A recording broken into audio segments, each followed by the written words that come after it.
So one of the other things that we need to talk about in this context, whether it's hub or whether it's depot, is actually getting the power that's required, because invariably, even if it's a new site or if it's about developing an existing facility, it's unlikely that that existing level of power might already be there.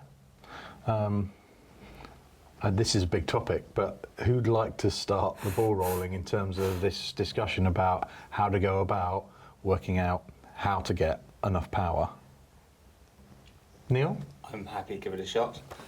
So as you know, I spent a bunch of time in the energy industry previously, and I used to talk when I was in the energy industry, or the electricity industry more specifically, about the relationship between the companies that are developing technology, so the automotive OEMs, the oil companies who potentially stand to lose, the electricity companies, and then the operators all coming together around common language and common terminology.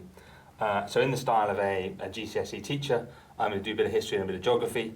The national grid, the electricity system that we know and love today, was started in the 1930s. So back in the 1930s, there were lots of fragmented, regionalised electricity networks, and we put them all together into one national network back in the 1930s. And it's evolved a number of times since then, but it evolved from a system where we were bringing coal into the country and burning it in big centralised power stations and then distributing it to big energy centres, manufacturing bases, etc. And if you fast forward to where we are today, that's fundamentally changed. We've lost a lot of our big energy demand centres. They've changed quite a lot. Some of those energy demand centres didn't exist when the national grid came along. And we've changed the way that we generate electricity. So we now got much more distributed energy, wind sources, solar sources, but we've still got some big centralised power generators, gas and nuclear in particular, and they feed the system. And then the system has to redistribute it back out to all the smaller sources of demand. So household demand has gone up on average. We've got many smaller businesses, all of which require electricity. So for the last 15, 20 years, as we've gone on this energy transition, the challenge of getting the wires to the right places has been huge. In 2005, we had a peak demand of about 65 gigawatts. That's dropped to about 55 gigawatts. So we have loads of wires all over the place, but they're not necessarily in the right place. Then you enter this world of the DNO. So the big wires, transmission network, the local wires to which will bring it into your site or your office, that's the distribution network, runs at a lower voltage. And that's the bit where you need to go and speak to someone to understand what electricity you can get to your site. Sometimes that requires an upgrade. Substation needs to be amended, built, developed. Wires need to be extended. That process is what costs money.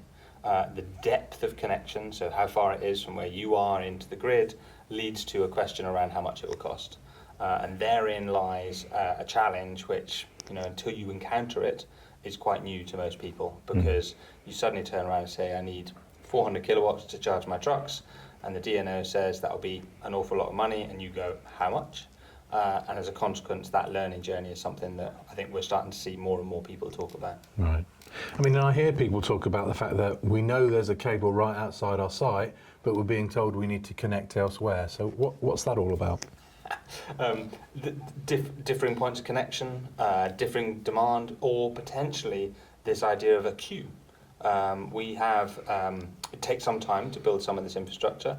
On some occasions it can take 5, 10, 15 years to build the really high power lines. And therefore someone centrally is sat planning this network, and they will have a view as to where there's spare capacity and where you can connect. And that might not be the obvious site right outside your door. It might actually be half a mile away at the local substation. So as a consequence, just because you see a power line running past your site doesn't mean you can connect straight into it. There are bigger considerations, and that journey quite often calls on a specialist to get involved. Right. And then if I have plans for next year, but I want to think about, if that's my first 5 vehicles, but actually I've got a depot with 50 vehicles in it, how do I engage with them to talk about my 50 without spending too much money now when I only need to do 5? Therein lies a fascinating conundrum. We're into a realm of forecasting. And then there's a piece that we talked about earlier around this idea of how do you operationally manage your fleet? Do you necessarily need all that power right here on your doorstep? Or do you genuinely need to go and notify your DNO that you need X megawatts in 3 to 5 years' time? The The problem that the DNO has is if you don't speak to them, they have no visibility of your demand. So if you turn around in 5 years' time and say, by the way, I'd like 5 megawatts, they might never have planned for that. So having that dialogue early, having that dialogue often is really important to help everybody understand what the parameters are you're working against and what the opportunities are in the future. Yeah. So Cassia, this must be influencing how you look at where you're going to put sites, as well as traffic, movements and demand points. This is just another layer. Yeah, absolutely. So we often sort of get asked the question, because of the amount of power that will be distributed from our hubs, how challenging are you finding grid connections? So one of the sort of main topics that would obviously come up. And for us, it's not that it's not challenging, it's that we have choice where fleets don't necessarily have choice as to where we build in the first place. And exactly to your point, Neil, it's part of the criteria or part of the investment case that gets put forward to us is, well, does it have suitable power to site? Because if not, we're just not going to proceed on this land. And we will look at other locations within a similar sort of locale. So we have greater flexibility because a lot of our stations will be greenfield or brownfield. Versus fleets who operate in a location that everything is organised and orchestrated around that specific depot.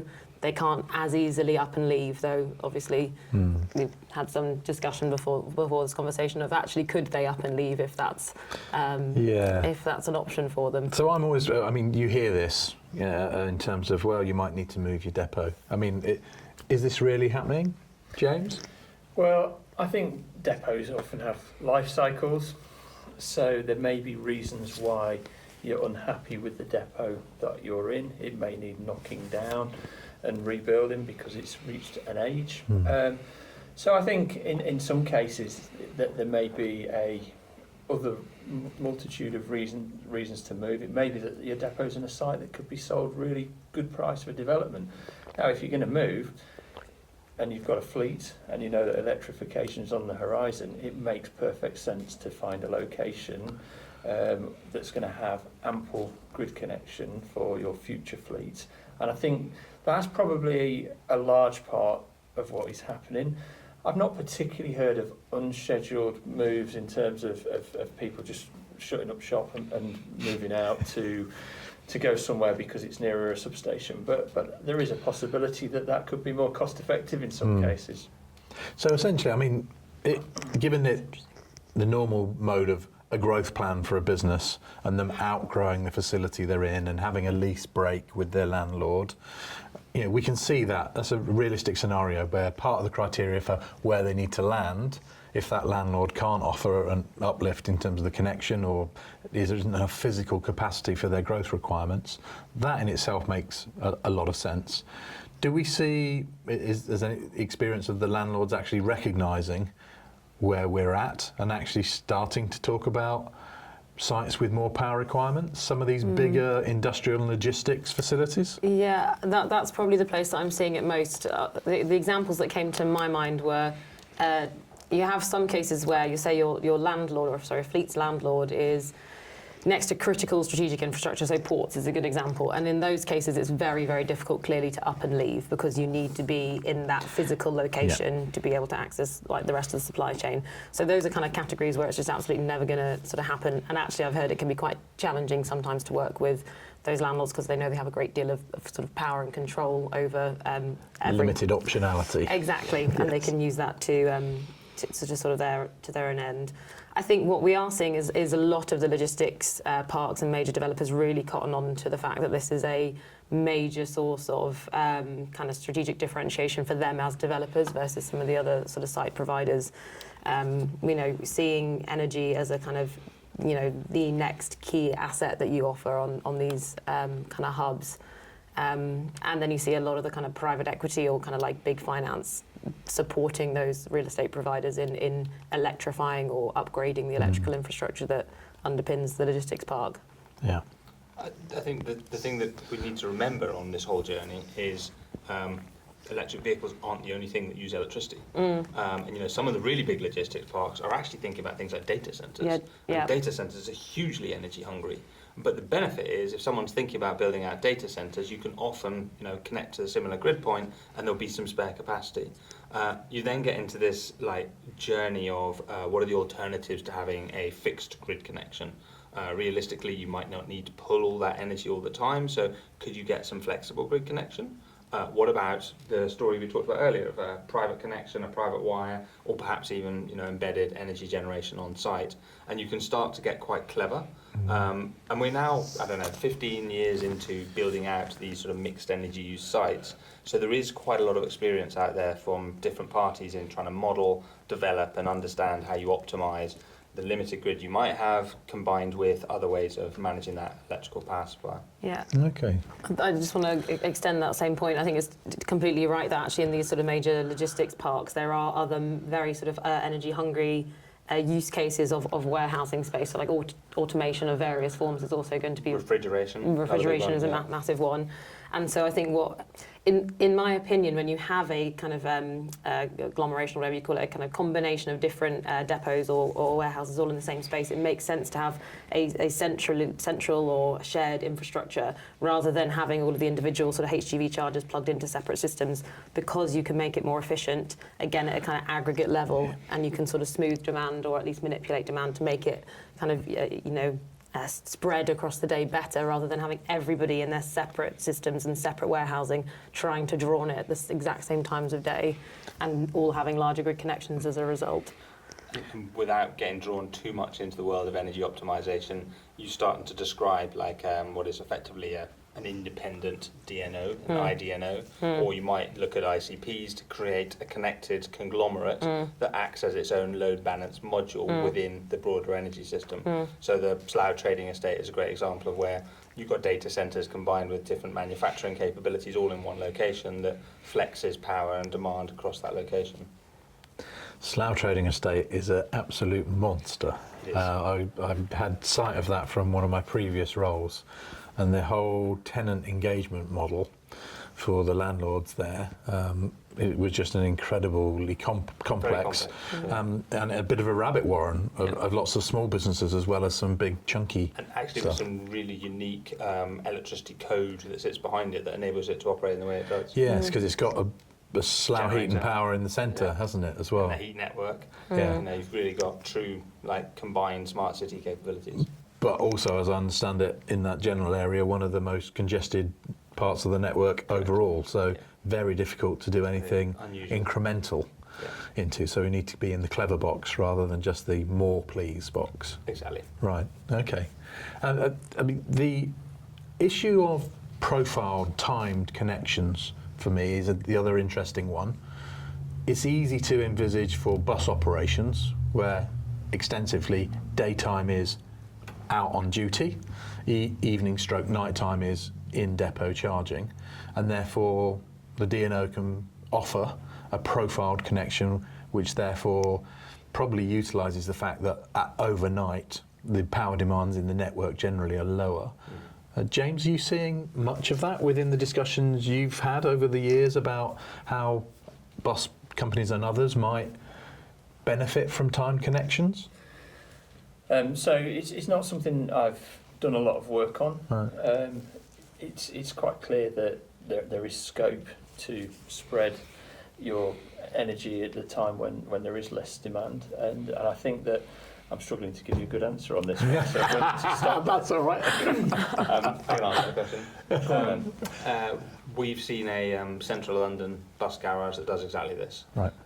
It built out a number of electrical bus routes. They were all tendered, they won them, they ran them, they won some more, they needed to build more grid connection. They didn't have the capacity locally, so they worked with the DNO to enable them to basically take the off-peak demand and supply that capacity on a flexible nature back into the bus garage. Right. And effectively it's a very residential area, everyone's asleep, the buses are charging so they can draw the power through the system without upsetting the grid connection, and effectively gives them the ability to balance. Okay, well, and that's interesting. If you then think on what we're seeing more and more of, discussions the likes of the first bus development, where actually then they're opening those facilities to commercial users during the day, isn't that stressing that time connection? It could. Right. If you go down the road of going, well, that particular site had about 110 chargers on it. Right. They were 80 kilowatt capable. You've suddenly got quite a decent load. But if you're going to share your depot, it doesn't mean you're sharing the whole of the depot. Yeah, okay. And what we're often seeing in the case of people who are sharing is they start with a little bit. So you might put 5 or 10 chargers available to the public or to commercial fleets or to something different. Suddenly you've got a small chunk available, and that's not going to stress the system. Gotcha. But this is the beginning of the journey, isn't it? You can suddenly go, well, actually, if I have people paying during the day to charge, can I justify that higher grid connection cost? Because, by the way, I've still got a bunch of diesels on this side, and I need more capacity at some point anyhow. Yeah. So it starts to build out that commercial model as we go on this transition from 100% diesel to 100% electric. Right. Okay. Thank you for that. We'll move on to the next point in the edit. I was wondering how you were going to segue.